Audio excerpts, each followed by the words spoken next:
Setiap wanita yang mengunjungi tetangga kami selalu terlihat linglung setelah berkunjung.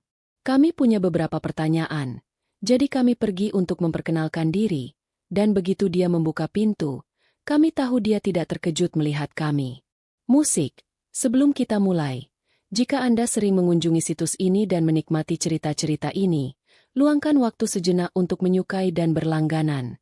Ini adalah cara termudah untuk mendukung saluran ini dan saya sangat menghargainya. Terima kasih telah berada di sini. Mari kita mulai. Saat itu sudah larut malam dan saya hendak naik ke atas ketika sesuatu menarik perhatian saya.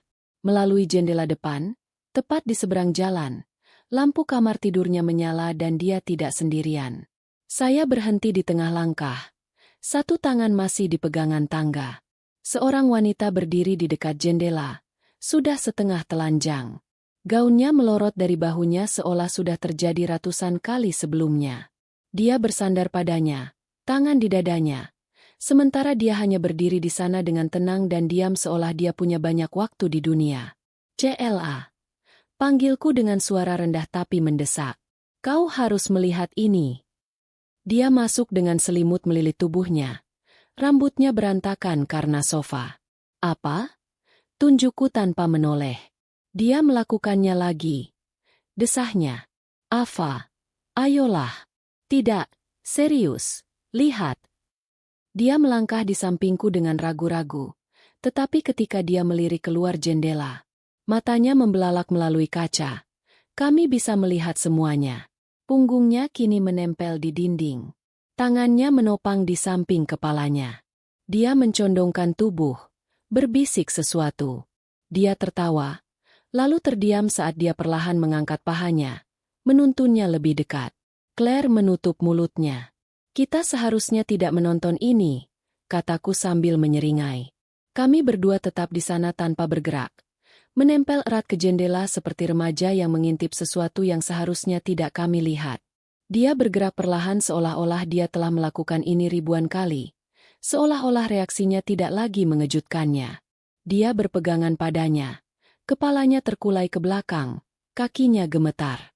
Bahkan sebelum dia bergerak, ketika dia membalikannya, dia memegang bingkai jendela seolah-olah itu satu-satunya yang membuatnya tetap stabil. Claire bergeser. "Apakah itu gadis yang sama dari minggu lalu?" "Tidak," kataku. "Itu yang baru. Yang kelima.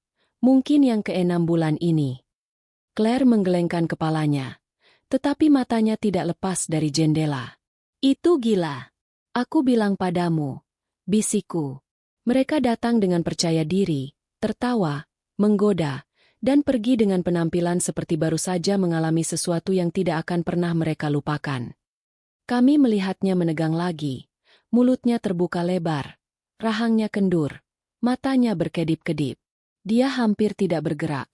Tetapi apapun yang dia lakukan, hal itu membuatnya berpegangan erat seolah seluruh tubuhnya bereaksi terhadapnya. Claire memalingkan muka dengan gugup. "Oke, cukup. Aku tidak bergerak. Kau tidak bisa bilang kau tidak sedikit penasaran." Dia duduk di sandaran tangan, mencengkeram selimutnya lebih erat. "Maksudku, dia agak mengesankan." "Agak," kataku. Pria itu misteri berjalan. Usia pertengahan 50-an, jarang bicara, tidak pernah membual, dan entah bagaimana membuat setiap wanita di lingkungan ini meninggalkan tempatnya seperti baru saja keluar dari mimpi. Claire menggigit bibirnya. Aku tersenyum. Aku ingin tahu seperti apa rasanya. Dia tertawa gugup. "Kau tidak serius?" "Oh, aku sangat serius. Bukan malam ini," tambahku. "Tapi besok mungkin aku akan pergi ke sana, menyapa, memperkenalkan diri." "Kau mau apa? Mengetuk pintunya dan meminta sampel?" "Mungkin aku akan meminjam gula," kataku sambil menyeringai. "Atau bertanya apakah dia butuh bantuan membawa sesuatu yang berat?" "Apapun itu." Claire berdiri. Selimut masih dicengkeram erat. "Kau sudah gila." "Aku tahu," kataku. "Oh, tapi akui saja, kau juga penasaran." Dia tidak menjawab, hanya menarik selimut lebih erat dan memalingkan muka. Aku bangun keesokan paginya dengan satu hal yang masih terngiang di kepalaku. Dia tidak ada bagiannya. Aku merasa bersalah karena menonton. Malah aku lebih penasaran dari sebelumnya. Apa yang ada padanya sehingga membuat setiap wanita benar-benar terguncang? Claire, di sisi lain, bertindak seolah kejadian semalam tidak membekas di otaknya. Dia masih mengenakan piyama, meringkuk di sofa dengan semangkuk sereal, seolah tidak terjadi apa-apa. Aku bersandar di ambang pintu dengan tangan bersilang, lalu berkata dengan santai, "Kurasa sekarang waktu yang tepat." Dia tidak mendongak. "Waktu yang tepat untuk apa? Kau tahu apa?" Desahku. "Sudah bersiap-siap." "Kau serius, Ava?" Gerutunya. "Kau tidak bisa begitu saja mengetuk pintu seorang pria hanya karena kau menyukai apa yang kau lihat melalui jendelanya." "Pertama-tama," kataku sambil mengambil kunci, "bukan hanya apa yang kulihat, tapi apa yang telah kulihat berulang kali secara konsisten, dan tadi malam itu sudah cukup." Clara menarik selimut menutupi kepalanya. "Aku tidak akan pergi. Kau tidak perlu melakukan apapun," kataku. "Ikut saja denganku. Dukung aku. Mungkin berpura-pura aku meminjam sesuatu." Dia mengintip. "Kenapa kau ingin aku di sana?" "Karena," kataku sambil berjalan mendekat, "kau akan mencegahku melakukan sesuatu yang terlalu berani, atau kau akan memaksaku melakukan sesuatu yang bodoh." Aku berkata sambil menyeringai. "Tapi bagaimanapun juga, ini akan menyenangkan." Dia memutar matanya. Tapi aku tahu dia sedang menahan tawa ketika dia berdiri dengan tangan bersilang erat. Aku melemparkan hoodie padanya. Beberapa menit kemudian, kami menyeberang jalan. Jantungku berdebar kencang, bukan karena gugup, hanya karena antisipasi. Cella tetap menjaga jarak di belakangku sepanjang jalan. Aku mengetuk sekali. Pintu berderit terbuka. Hampir seketika dia berdiri di sana tanpa alas kaki, kemejanya setengah terkancing, rambutnya masih basah karena mandi, dan cara dia memandang kami seolah-olah dia sudah tahu persis siapa kami. Aku bertanya-tanya kapan akhirnya kami akan bertemu. Dia menatap kami seolah dia sudah tahu mengapa kami ada di sana. Aku memperhatikan bagaimana matanya bergerak. Hanya sekali dari aku ke Claire lalu kembali lagi, tenang dan terukur seolah dia sudah menunggu. "Hai," kataku, menjaga suara tetap ringan. "Maaf tiba-tiba muncul. Kami sedang jalan-jalan dan berpikir sekalian menyapa." Cella berdiri tepat di belakangku, tangan bersilang. Tudung jaket ditarik erat seolah dia ingin menghilang. Dia mengangguk sekali. "Senang kalian mampir." "Di mana Ava dan Cella?" tambahku. "Di seberang jalan Ross." Aku tahu, hanya itu yang dia katakan, tidak lebih. Tetapi sesuatu dalam caranya mengatakannya membuat jelas bahwa dia tidak percaya alasan kami dan dia tidak perlu percaya. Dia menyingkir. Kami masuk. Rumah itu hangat dan masih dipenuhi cahaya lembut dan aroma kopi yang samar. Musik diputar di suatu tempat di latar belakang. Pelan dan rendah seolah sudah diputar berjam-jam. Di atas meja ada 2 gelas. Satu sudah penuh. Aku mengangkat alis, mengharapkan seseorang. "Tidak juga," katanya. "Hanya berpikir mungkin aku punya tamu." Aku menatap Cella. Dia pura-pura tidak memperhatikan. Dia menyerahkan gelas itu kepadaku. Aku mengambilnya tanpa ragu. Claire berdiri di dekat pintu. Masih ragu, masih diam. "Kau bukan seperti yang kupikirkan." "Seperti yang kubayangkan," kataku sambil menyesap sedikit. "Kau juga tidak." Aku menyeringai. "Dan apa yang kau bayangkan?" Nada suaranya tidak berubah. Orang yang memperhatikan sedekat itu biasanya menghindari kontak mata. Keesokan harinya, Clara tersentak. "Aku tidak melihatmu." "Ini jendela," katanya, "bukan cermin satu arah." Aku tertawa pelan dan tajam. "Baiklah." Dia menjatuhkan diri ke tepi sofa seolah tidak terjadi apa-apa. Lengannya bertumpu pada lututnya. Clara masih belum bergerak. "Kau bisa pergi kapan saja," katanya lembut sambil menatapnya. Tidak ada tekanan. Dia tidak menjawab, hanya tetap di tempatnya. Matanya melirik antara kami berdua. Aku bersandar di sandaran sofa menghadapnya. "Kau sering mendapat alasan palsu di depan pintumu." Dia mendongak menatapku dan tersenyum tenang dan yakin. Aku membiarkan jendela terbuka karena suatu alasan. Aku tidak mundur. Aku mendekat. Aku bersandar padanya.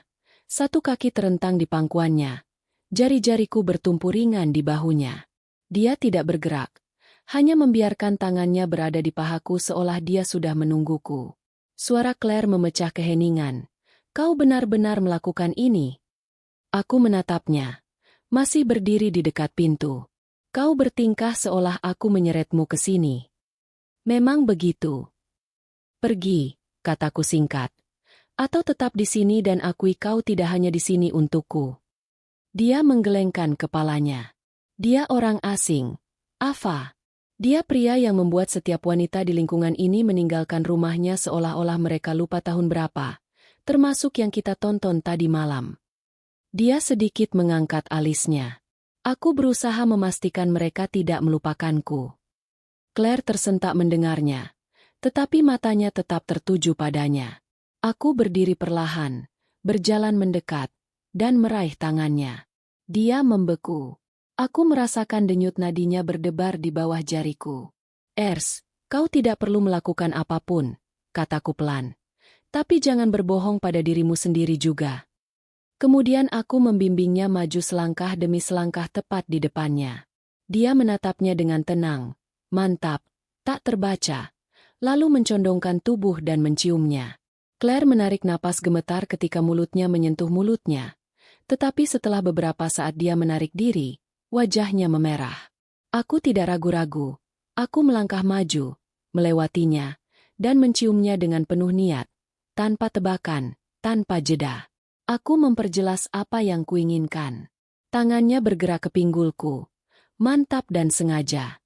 Ketika aku bersandar ke belakang, kami berdua tidak mengucapkan sepatah kata pun. Aku meraih ujung gaunku dan dia. Ia mencerminkan diriku. Kami melepaskan diri seolah bukan pertama kalinya kami melakukan ini dengan seseorang. Kemudian aku bergerak lebih dekat. Tangan masih bertumpu padanya. Napasnya berubah. Aku meluangkan waktu untuk mengamati setiap perubahan di tubuhnya. Bagaimana bahunya menegang. Bagaimana cengkeramannya sedikit menegang di atas bantal. Aku ingin merasakan semua yang dia tahan di belakangku. Sesuatu berubah. Dia melihat ke arahku dan menawarkan tangan.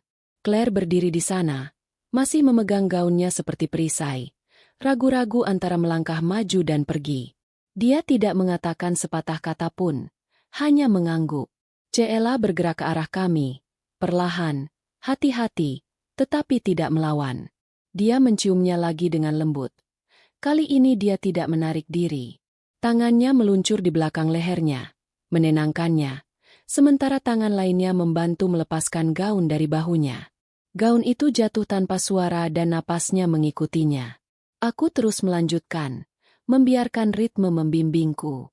Cella bergabung denganku di lantai, masih ragu-ragu sampai dia menyentuh pipinya, membimbingnya dengan ketenangan dan kepastian.